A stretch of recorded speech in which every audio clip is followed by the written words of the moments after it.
Hi, hello. Welcome and welcome back to my channel. My name is Sydney if you are new here. If you are not, welcome back, and I'm so excited that you are joining us again. So today's a little bit of a different video than I originally had planned. I tried recording yesterday, just did not like words and all of the things were not working in my favor. So I was like, I'll try again later. And then I went on Instagram today, like the rest of the world always does. And I saw the news of the new ACOTAR 6 and ACOTAR 7 titles and covers and all the things. So we are going to talk about it. We're going to go through my theories, and I am so mind blown excited. And I was like, dang it, I have to be a productive human today. And not spiral out of control. So I was productive at work, and then I came home, and now I'm going to spiral with the rest of the world. Let me go grab my iPad so that I can read the synopsis and all of that's got posted today. And yeah, so I'm gonna do that. So don't forget to like this video, subscribe to the channel. I will be doing like read-alongs as these books release specifically for these, and I'm so freaking excited. And yeah, I already have them pre-ordered on my Kindle, so if only I didn't have to be a productive adult on October 27th, I would start reading them at midnight as soon as they load on my Kindle. I would be. But unfortunately, I have to pay bills. So, we'll grab that. Let me know how stoked you are in the comments, because I think the entire world stopped moving at some point today. Like, it stopped spinning on its axis because of this release. So, yeah.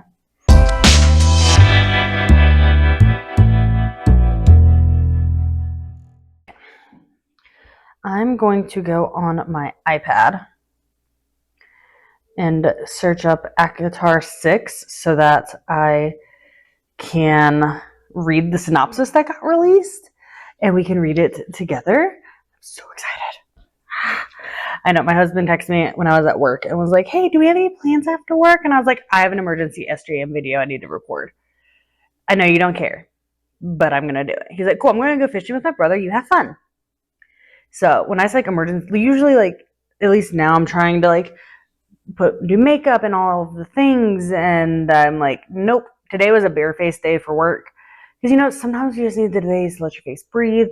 I tried washing my makeup brushes without my shampoo, which I ran out of, and it did not work very well. So there's that. But I do need to figure out a solution because I have a really important date on Friday with my husband. Anyways, that is completely different and off topic 100%. Okay, so the synopsis for ACOTAR 6, which is A Court of Splintered Harmony. I will put a picture of the cover up here for you. This is the one that we are talking about right now.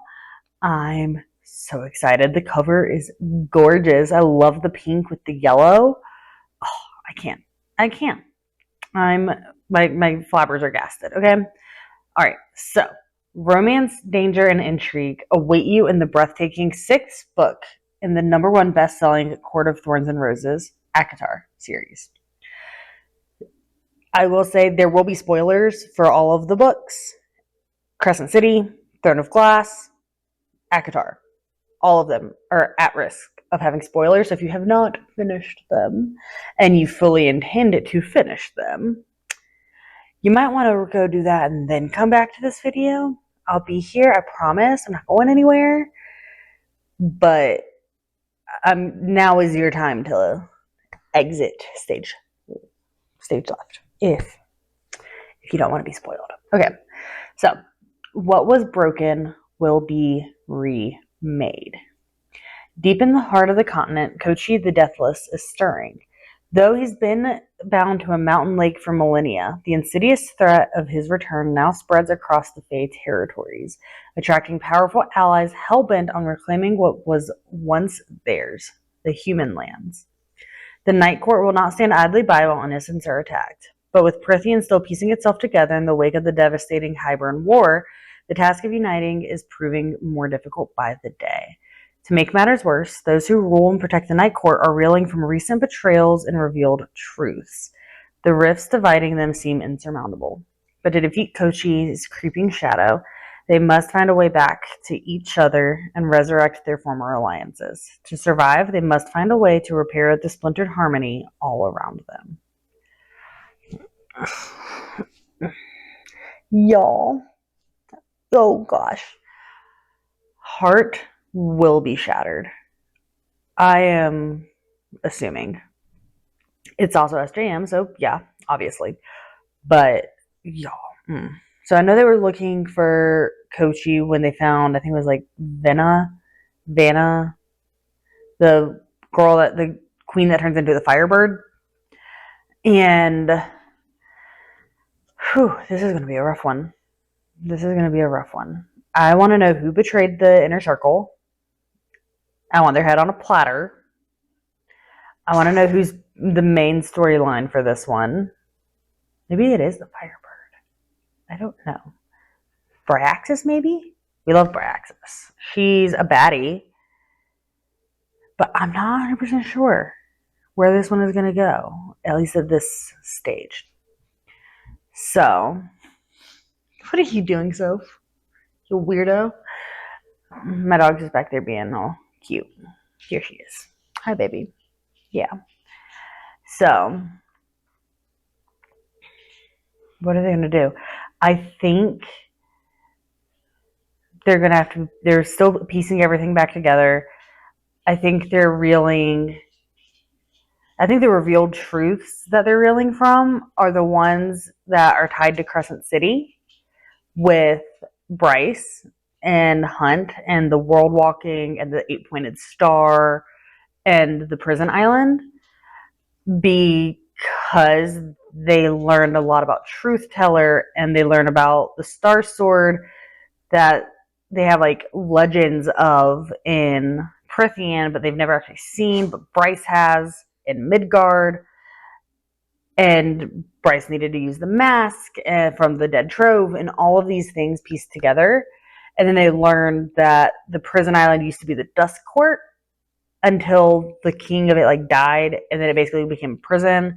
There's the 8-pointed star on the floor that called to the 8-pointed star on Nesta's back that Bryce also has on her chest, and all of these things. So I think the revealed truths have something to do with that, but I'm not sure about the recent betrayals. It could have been something that happened in the interim, because we don't see a whole lot of what goes on when Bryce's parents are in Prithian, in between Bryce trading her parents for the mask as collateral. So there could be something that happened in there that would get revealed after the fact with those revealed truths that of Bryce's showing up. So sounds like it's going to be a lot of emotional damage. So that is ACOTAR 6. ACOTAR 7, I will put a picture of here. It is A Court of Forgotten Melody. This one is supposed to be ridiculously long because this is part 2 and part 3 of this story. So the way that SJM mentioned it on the Call Her Daddy podcast is book 1 is part 1. Book 2 is parts 2 and 3, and then the third book of this chunk is going to be part 4 of this one big overarching story. And so it's 3 volumes of one big story. So it's almost like another trilogy, but not quite. It's a little bit different. Basically, she said this is one story that there's not enough book glue in the world to hold it together, so she had to split it. Which is why you have ACOTAR 6, 7, and she's in the middle of working on 8, which should be released not too long after all of them. So she has ACOTAR 6 and 7 right now. ACOTAR 8 I could see being released in the fall or the winter of 2027, if not the spring of 2028, depending on how editing and all of that goes. And that will be the final crescendo of these. This ACOTAR 6, 7, and 8 are supposed to basically be read as one big book that just had to get split for binding purposes, is what it sounds like. Okay, so ACOTAR 7, which comes out in January. The other one comes out in October. So ACOTAR 7, the magic continues and the stakes have never been higher in the stunning 7th book in the New York, in the number, the words. The magic continues and stakes have never been higher in the stunning 7th book in the #1 best-selling Court of Thorns and Roses ACOTAR series. What was lost will be reclaimed. Prythian might never be the same again. Traditional alliances are crumbling, and no amount of diplomacy seems sufficient to repair them. With the continued threat of Koshi and the Deathless on the horizon, a united front is crucial, and farther out of reach than it has ever been before. Bonds will be tested, power will shift, and old enemies will emerge from nightmares of the past. As the Night Court's inner circle disperses far and wide, desperate for any advantage against Koshi and his mighty allies, peace hangs by a fragile thread. But hope can be spun from the darkest of shadows, and the Night Court has its own part to play in the looming crescendo. So, with that, some of my theories. I think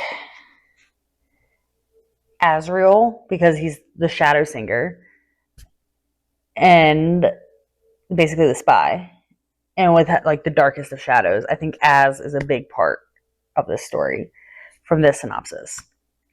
I also think they're basically going to try to like divide and conquer as a way to try to also keep the peace of like, hey, y'all don't work well together. Like, y'all need to separate for a time. And we'll see how well that works.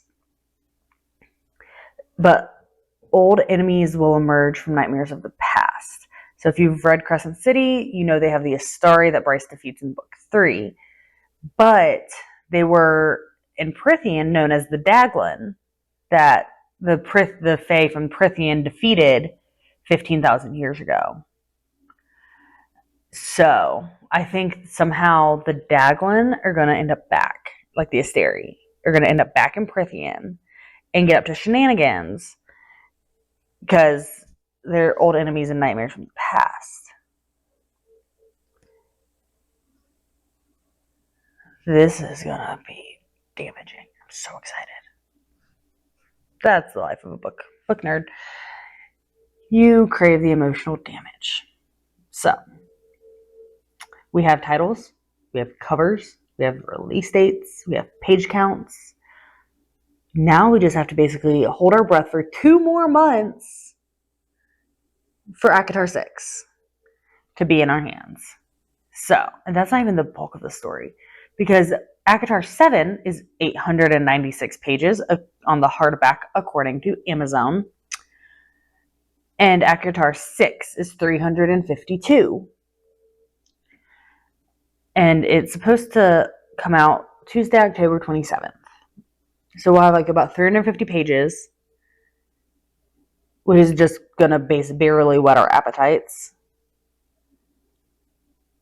until the big behemoth in January of next year.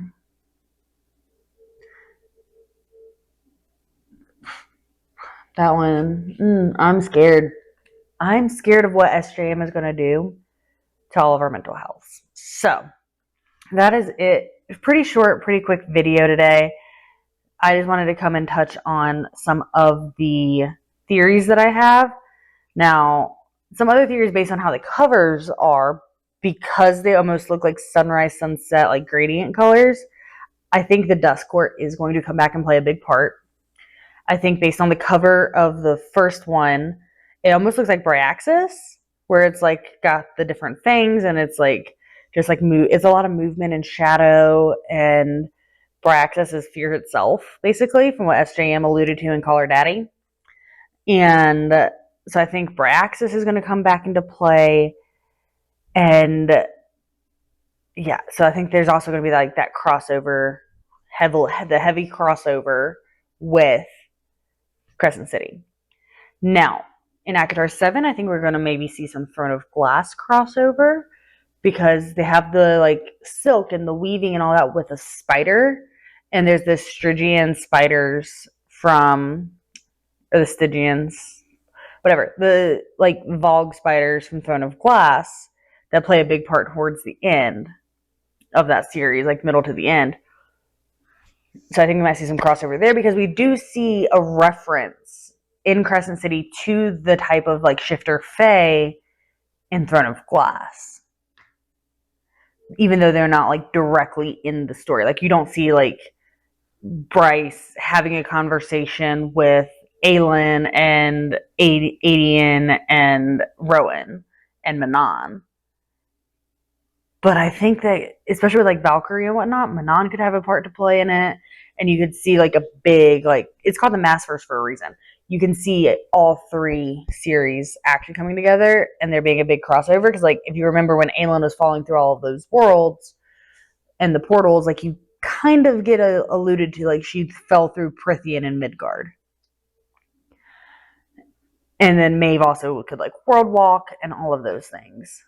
And like the Valg came in, and so I think it might be like you have the Valg, who are the Daglin, who are the Asteri, and all of the things coming together beautifully in a way only SJM can do, because girl is so talented. But those are just some of my theories. My mind has been reeling and spinning, and this video has been recorded very off the cuff because I'm at a loss, but I'm so freaking excited. It's unreal. Like, we actually have a video. We actually have a title. We actually have covers. Like, I'm so excited. Like, I'm just going to have to rebuy. Because I ended up selling them before I moved. Because I was like, I don't know. So I ended up selling them. Because it's like, big move across the country. Limited space. Had to slim things down. So I'm torn between when the paperback editions come out, or like getting the hardback, or just waiting until they're all done and get one of those like really, really, really nice big like special editions. I might just wait to do that and just have them all on my Kindle. But anyways, that is all I have for you. Don't forget to like this video, subscribe to the channel, and let me know what level of stoked you are about the releases today from SJM. Or also, how flabbergasted are you that the fandom figured it out like 3 hours before she actually posted it? And I saw it on like Fantasy Fangirls. I was like, hey, these are alleged, it's leaked, but like this is what we think it actually is going to be. And then SJM just like blasted all over New York and on her social media. Like, what is happening? It wild. It blew my mind. But that's all I've got for you today, and we will talk next time. Bye, guys. Have a good night.